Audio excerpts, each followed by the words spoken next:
जैसे ही खिड़की खुली, बहू की सांस थम गई।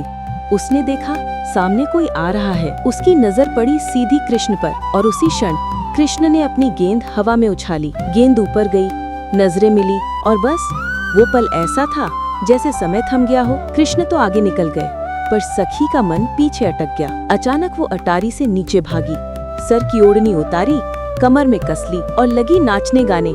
आओ प्यारे, मानो आज उसे संसार की सारी संपत्ति मिल गई हो।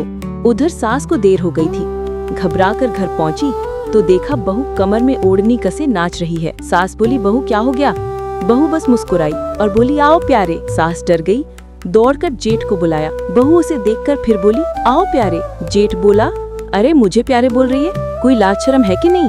फिर सास ससुर को बुला लाई। बहू ने उन्हें भी देखकर कहा, आओ प्यारे। ससुर बोले, इसे तो सच में खराब बयार लग गई है। सास समझ गई, ये बयार खराब नहीं, कृष्ण की लीला है। वो दौड़कर नंद भवन पहुंची और बोली, कान्हा, मेरी बहू को तुम ही ठीक कर सकते हो। कृष्ण उसके साथ घर आए। बहू ने कृष्ण को देखा और फिर कहा, आओ प्यारे। और जैसे ही वो शब्द निकले, उसका दीवानापन शांत हो गया। सास, ससुर, जेठ सब सामने खड़े थे। वो शर्माई, कमर से ओढ़नी हटाई और सिर पर डाल ली। कृष्ण मुस्कुराए और बोले, सुनो गोपी, अगर शाम के वक्त दरवाजा या खिड़की बंद किया तो खराब बयार फिर लग जाएगी। और मुस्कुराते हुए वहाँ से चले गए।